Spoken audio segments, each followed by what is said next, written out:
Halo Bapak Ibu, kembali lagi bersama saya Johannes Gunadi dari LH Fin Group. Hari ini Johannes record pada tanggal 1 Juli 2020 dan seperti biasanya sekarang Pak Victor menemani Johannes dalam buat video analisa. Oke, Pak Victor, Anda di sana? Ya, selamat malam Pak Jo. Ya, oke, yuk. Nah, untuk minggu ini Bapak Ibu Anda bisa lihat equity Johannes cukup turun ya Bapak Ibu ya, menjadi 10.568. Hal ini dikarenakan karena murni significantly karena natural gas seperti yang kita tahu harganya turun, dan kita akan bahas nanti bagaimana natural gas kondisi sekarang dan outlook kedepannya bagaimana. Nah, selain itu Bapak Ibu Anda juga tahu tembakan kedua dari vertical put gold kita juga masih miss ya, kita masih gagal lagi, ternyata candlenya masih naik lagi. Dan kemarin kita sudah melakukan tembakan ketiga dan Anda bisa lihat di sini lotnya Johannes double ya, nanti kita akan bahas. Nah, yang kita lakukan adalah seperti Anda bisa lihat sekarang, posisi Johannes sekarang sudah kita ubah lagi dengan cara kita ada sell put in the money natural gas di 2,15. Kenapa kita melakukan ini? Karena untuk menghindari gap antar kontrak yang setiap terjadi tiap bulan. Artinya apa? Dengan kita melakukan seperti ini, maka cost basis kita tetap di 2,3, tidak akan naik-naik seperti harga pembelian future NG pertama kita sudah kurang lebih 6 bulan atau 7 bulan yang lalu ya Bapak Ibu ya.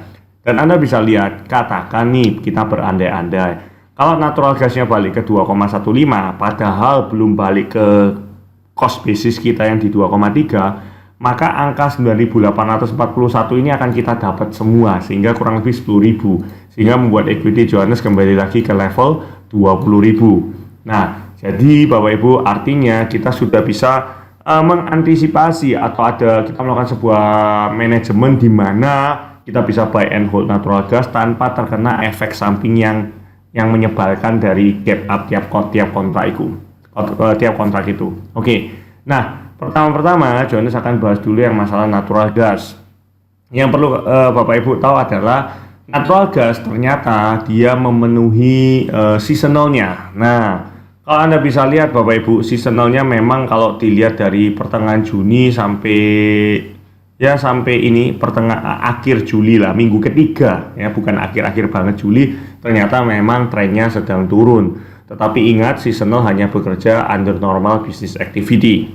Oke, nah, so kalau Anda mau tanya Johannes apakah bottomnya sudah kelihatan Pak? Seharusnya sudah, kecuali kalau ada new fundamental bearish lagi. Nah, nanti kita akan bahas dari sisi sudut pandang bearish bagaimana dan sudut pandang bullish bagaimana.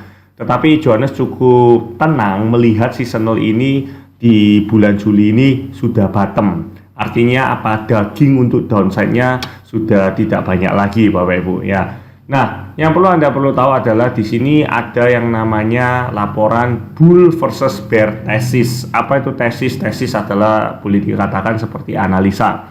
Nah, tadi Johannes sudah berdiskusi dengan Pak Victor. Kita percaya Bapak Ibu, faktor utama yang menyebabkan harga natural gas ini turunnya cukup kencang atau boleh dikatakan akhir-akhir ini kalau naik itu susah, itu adalah masalah storage. Benar ya Pak Victor ya? Nah, mungkin Pak Victor bisa menjelaskan masalah storage, bagaimana kondisi storage untuk natural gas saat ini. Ya Pak Jo, terima kasih untuk kesempatannya. Ya, natural gas pada saat ini memang storage-nya sedang all time high ya. Makanya kita bisa lihat dari harganya sekarang Pak. Oke. So basically proyeksinya storage yang dikhawatirkan adalah market tuh berusaha price in akan ketakutan nanti puncak-puncaknya injection season pada saat di bulan Oktober November itu tinggi, benar ya? Betul. Ya, seperti Anda bisa lihat di sini injection session di mana injection season ya, saya agak kepleset nih ngomongnya. Injection seasonnya itu terus-terusan naik, puncaknya di Oktober November, dan kalau Anda bisa lihat benar apa kata Pak Victor bahwa dia mendekati all time high karena storage paling banyak waktu itu terjadi tahun 2016, dan kalau Anda bisa lihat grafik natural gas tahun 2016 itu memang harganya waktu itu juga rendah-rendahnya. Iya. Nah, Anda bisa lihat di titik ini adalah sebagai proyeksi. Kurang lebih seperti itu ya, karena di atas 5 tahun rata-ratanya, benar ya Pak Victor ya?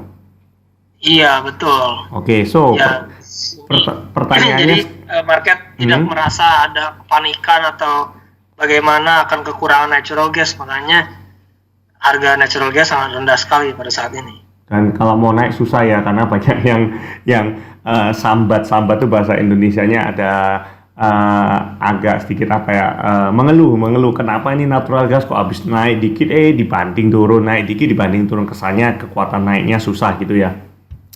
Iya, betul, Pak. Nah, sekarang Pak Victor, eh, apa yang bisa menyebabkan kira-kira proyeksi natural gas itu storage-nya itu semoga tidak separah yang diproyeksikan saat ini itu, hal-hal apa yang harus terjadi? Oh, hal-hal salah satunya mereka harus mengurangi produksi secara cepat, tidak bisa pelan-pelan. Itu satu.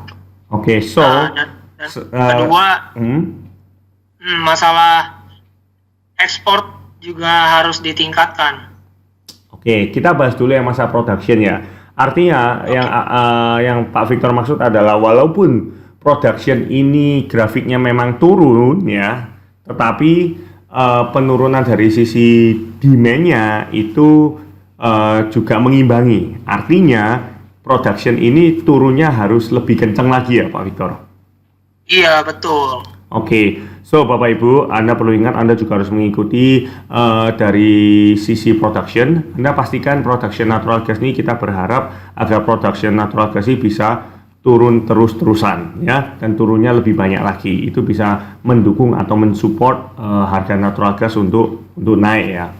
Nah, seperti yang Pak Victor katakan tadi adalah alasan kedua, faktor kedua adalah masalah LNG ekspor. Nah, kenapa kok demand-nya itu ternyata juga turun juga? Itu ternyata bukan karena pemakaian domestiknya berkurang, karena pemakaian domestiknya cukup stabil dan seperti yang Johannes katakan, komoditas natural gas ini termasuk komoditas yang signifikannya terhadap COVID-19 ini paling minim. Nah, yang paling parah Bapak Ibu adalah masalah ekspor. Nah, ini Anda bisa lihat, mungkin Pak Victor bisa bantu jelaskan di grafik berikut ini apa yang terjadi dengan ekspor. Ya, kalau kita lihat dari sisi ekspor juga ada penurunan signifikan. Ya, dikarenakan ya mungkin budget para negara dikurangi untuk clean energy, ya karena corona dan hal lainnya. Oke, nah ini pengurangannya cukup banyak ya Bapak Ibu, seperti Anda bisa lihat ya. Awal mulanya stabil antara 8, 9, bahkan 10 BCF per day. Ternyata memasuki Mei, Juni, Juli yang menyebabkan natural gas downtrend itu LNG ekspornya itu sampai cuma 4 BCF per day. Itu artinya hilang 4 sampai 5 BCF per day. Itu banyak banget Bapak Ibu. Mengingat productionnya itu 90 BCF per day, turun 88 BCF per day. Ternyata ekspornya hilang 4 sampai 5 BCF per day. Dengan kata lain, kalau ekspornya hilang, maka pasokan supply lokal itu menjadi lebih banyak 4 sampai 5 BCF per day. Itulah yang menyebabkan kenapa storage level yang tadi kita lihat di gambar pertama begitu tinggi, bahkan proyeksinya juga begitu tinggi. So kita hanya juga bisa berharap dari sisi LNG ekspor ini harus ada improvement. Betul ya Pak Victor? Iya, betul. Oke. Di sana. So itulah yang membuat dari segi sisi opini bullish ya. Opini bullishnya adalah falling production ya, memang tetap productionnya tetap turun, itu adalah bullish. Dan kita lihat jangka panjangnya, karena dengan harga seperti ini tentunya banyak perusahaan-perusahaan yang bangkrut, banyak perusahaan-perusahaan yang mengalokasikan budget spending CAPEX. CAPEX itu adalah capital expenditure, yaitu untuk research and development, mencari titik-titik tambang baru, itu juga CAPEX-nya dihilangkan. Sehingga justru seperti pepatah bilang, the cure of low price is a lower price ya. Obat untuk harga yang rendah adalah harga yang lebih rendah. Sehingga nanti efek samping jangka panjangnya justru karena capex spendingnya ini di-cut, maka kemungkinan besar kalau bisnis sudah kembali normal, demand kembali normal, aktivitas ekspor kembali normal, justru malah kita mungkin menghadapi potensi shortage. Betul ya Pak Victor? Betul. Iya. Oke, nah kalau dari sisi cuaca bagaimana Pak? Apakah cuaca ini untuk aset natural gas ini memegang peranan penting atau tidak terlalu penting karena kita memasuki musim summer dibandingkan musim winter, bagaimana Pak? Iya, cuaca memang kalau di musim summer sih tidak signifikan di musim winter ya. Cuman ini menjadi salah satu penyebabnya juga. Tapi kalau kita lihat untuk forecast dua minggu ke depan, kita lihatnya sih lebih warmer dari average. Harusnya bisa menjadi support pada harga natural gas pada saat ini. Oke, so seperti Pak Victor bilang, untuk masalah weather itu memang warmer than normal trend has been fleeting, maksudnya juga mulai kelihatan ya. Cuma sayangnya faktor summer ini, weather tuh faktornya nggak sesensitif di saat musim winter, betul? Oh, Oke, tapi setidak-tidaknya ya bisa membantulah sedikit-sedikit untuk support bullish opinion ya. betul sekali Pak. Oke, so itu Bapak Ibu untuk natural gas. So trading plan-nya bagaimana Bapak Ibu? Untuk natural gas kita sudah ada plan ya. Kemarin kita itu pingin lihat natural gas menyentuh 1,8. Kenapa? Karena begitu natural gas menyentuh 1,8 dan kita gabungkan dengan teknikal, maka kita bisa katakan candle-nya sudah ranging. So kita juga sudah kita mau ada rencana melakukan sell call untuk mengunci atau sebagai pengaman, jaga-jaga kalau natural gasnya nggak mau naik atau turun lagi, at least sell call ini bisa membantulah kasih profit sedikit-sedikit ya. Cuma karena kemarin tren naiknya masih kuat ya, kita nggak mau ambil sell call dulu. Oke, ternyata hari ini dia berbalik lagi ke 1,6. So kemarin kita ada rencana mungkin di daerah 1,8, kalau kelihatan kita ada rencana sell call. Nggak apa-apa, kita miss itu. So Bapak Ibu catat dalam trading plan Anda, kalau melihat natural gas spike lagi atau sempat naik ke 1,8, pastikan Anda melakukan sell call. Kenapa? IV-nya juga bagus. Kita ada rencana masuk sell call katakan di 2,15 ujung langit sini. Sehingga kalaupun 2,15 ini dideketin nggak apa-apa, it's happy problem karena untung kita dari sell put ITM itu jauh lebih banyak daripada floating loss sementara yang sell call yang membengkak kalau didekatin. Oke? Nah, itu untuk komoditas natural gas. Nah, sekarang Bapak Ibu ada outlook yang lebih pasti, tapi berhubung karena dana Johannes nggak cukup, itu adalah crude oil. Crude oil pun sesuai prediksi kita, ya, sesuai analisa kita bahwa sifatnya bullish dan masih lampu hijau untuk melakukan sell put, dan kita sempat melihat bahwa crude oil sempat menyentuh level 40 dan cukup strong ya, dia ada trendingnya cukup steady naik seperti ini, artinya the worst is over ya, kemungkinan terburuk titik rendahnya juga sudah kelihatan, apalagi OPEC itu juga melakukan cut production. Nah sekarang pertanyaannya simple, how far atau seberapa tinggi lagi harga minyak bisa naik? Nah, menurut kami harga minyak mau naik lagi secara signifikan juga susah. Kenapa? Karena semua fundamental yang masalah OPEC cut production, yang masalah yang kemarin dari video-video Johannes yang minggu lalu kita tunjukkan, refinery-nya juga sudah mulai pick up, processing rate-nya, demand-nya juga sudah mulai pick up, lockdown juga mulai easing sehingga ekonomi juga mulai bergerak lagi sehingga demand-nya juga mulai banyak lagi. Itu adalah argumen bullish kita. Nah sekarang bagaimana outlook-nya, apakah masih strong bullish? Kita tidak yakin akan hal itu. Kenapa? Ada beberapa hal yang perlu Bapak Ibu tahu.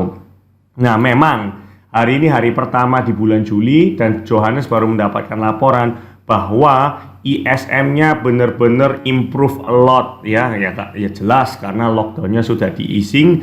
ISM US sudah kembali di atas 50 ya, dia sekarang berada di 51, artinya itu growth for economic. Growth for economic artinya growth untuk demand-nya crude oil, apalagi laporan crude oil inventory juga barusan terjadi, ternyata inventorinya minus 7,2 million. Ini adalah sesuatu hal yang kami tidak heran. Kenapa? Karena simple, yang perlu Anda tahu Bapak Ibu.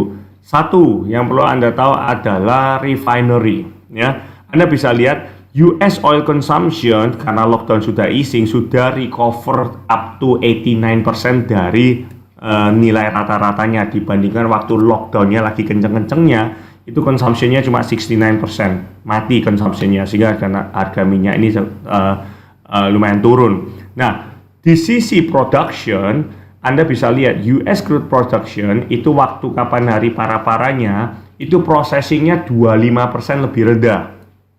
Nah, mengingat demand-nya udah pick up, pihak refinery pun juga tidak terlalu tergesa-gesa mengembalikan level processing minyaknya itu cepat-cepat. Ternyata processing minyaknya itu dari 25% below, sekarang masih 19% below. Tujuannya apa? Ya memang sengaja untuk mengurangi stok gasoline, stok crude oil yang lagi banyak. Nah, itulah sebabnya kenapa Anda bisa lihat inventory-nya minus. Nah, tapi Bapak Ibu, selain itu kita juga ingin melihat aktivitas dari para fund manager.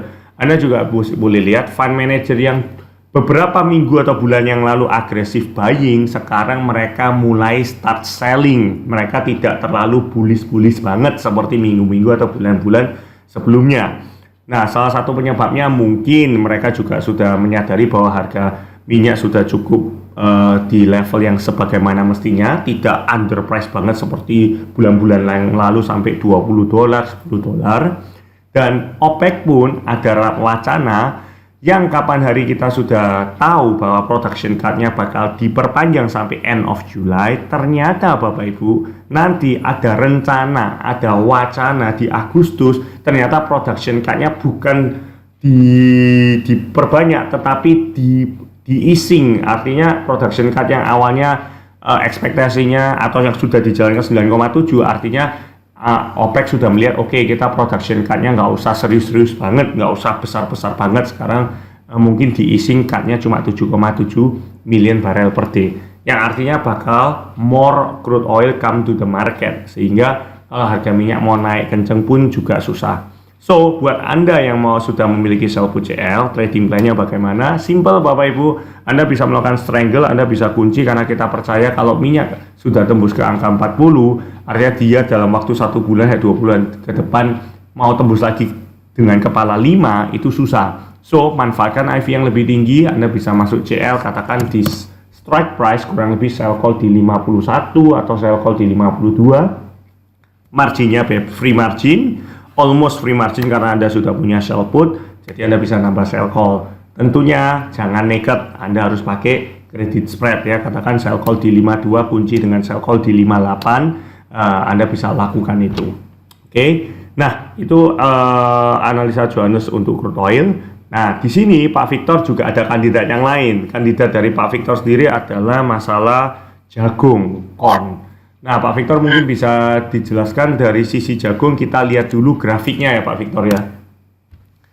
So, kalau Anda bisa lihat grafiknya corn, ini Pak Victor Anda bisa lihat. Nah, ini artinya apa? Kalau Anda bisa lihat grafiknya di sini, dari awal tahun Pak Victor, yang kurang lebih harga rata-rata corn ini berkisar antara 380 sampai 400, dia turun-turun terus ya, bahkan sampai almost all time low di 307. Tetapi akhir-akhir ini naik tiba-tiba dalam 3 hari naik sampai level 360. So, apa yang terjadi mungkin bisa dijelaskan Pak Victor? Iya, karena di sini kan kita lihat ya, harga jagung tuh sudah terlalu rendah sampai bisa kita lihat 10 years low. Dan itu harga rendah itu tuh disebabkan dari awal waktu tanggal Maret 31, di mana ada polling dari para farmers di total untuk intention planting mereka setuju di angka 96 juta acres. Nah, tetapi sekarang kan sudah planting season sudah selesai. Okay. Setelah dilihat dari satelit, tidak sebanyak yang perkirakan awalnya, malahan lebih rendah jauh dari angka 96,9 juta, di angka 92 juta sekarang. Nah, 92 juta itu tuh sangat-sangat signifikan sekali penurunannya. Makanya dikarenakan hal itu harga corn sekarang spike. Oke, dan ya kita bisa lihat bahwa corn sudah kelihatan bottomnya. Oke, so ekspektasi orang yang bakal petani ini bakal plantingnya banyak banget sampai luas daerah lahan yang di planting 96.990, tetapi faktanya ternyata sudah keluar ternyata cuma 92.000. Iya, banyak yang cancel plan mereka. Karena harga yang mungkin terlalu rendah. Balik lagi konsep the cure of low price is a lower price ya. Iya, betul, Pak. So, artinya luas lahan yang ditanam untuk tahun ini kurang lebih hampir sama dengan tahun lalu ya, di level 89.700 ya. Iya, betul. Dan kita bisa lihat satu lagi, Pak, dari grain stock-nya. Green Boleh lihat. stock, oke, green stock, oke, kita lihat di sini green stock. Bentar, saya cariin grafiknya.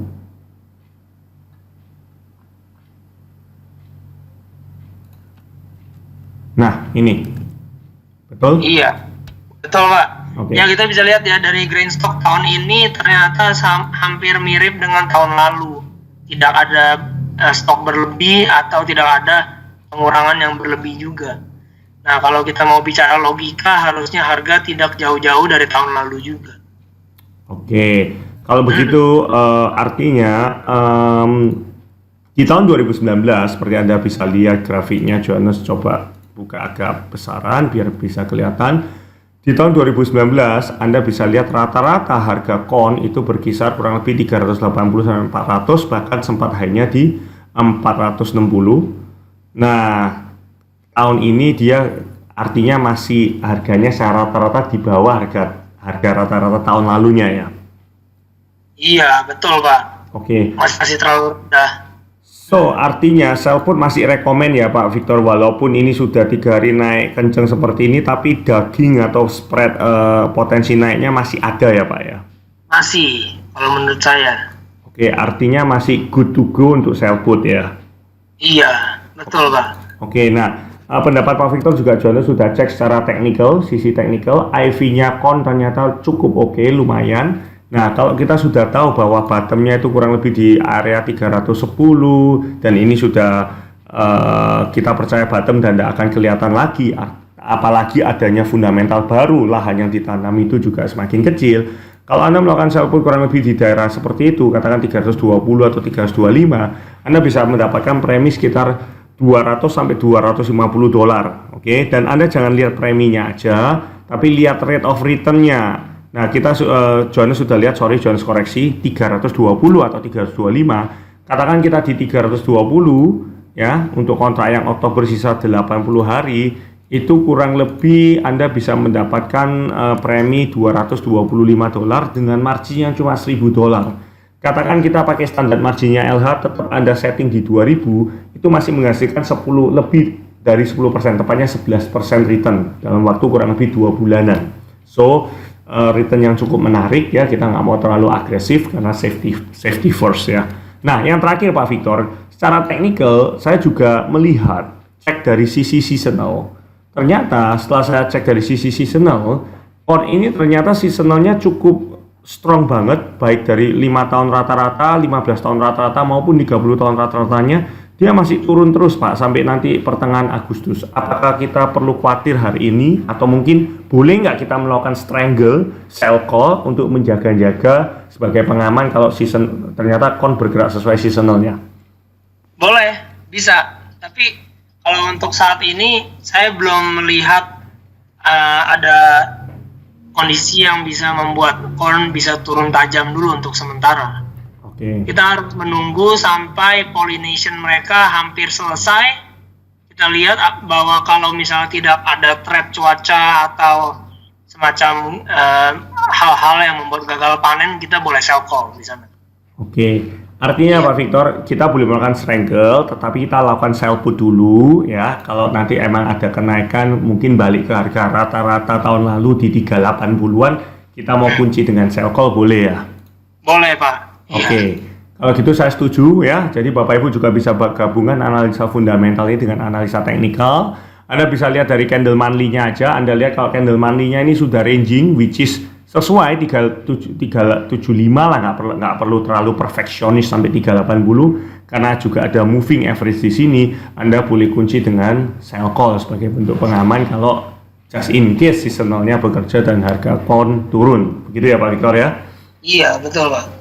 Oke Bapak Ibu, untuk minggu ini ya itu update dari kami. Semoga informasi ini berguna dan bermanfaat buat Anda. Thank you atas waktunya Pak Victor. Thank you juga sudah membantu untuk analisa ya. Sama-sama Pak Jo. Ya, cheers. Selamat malam.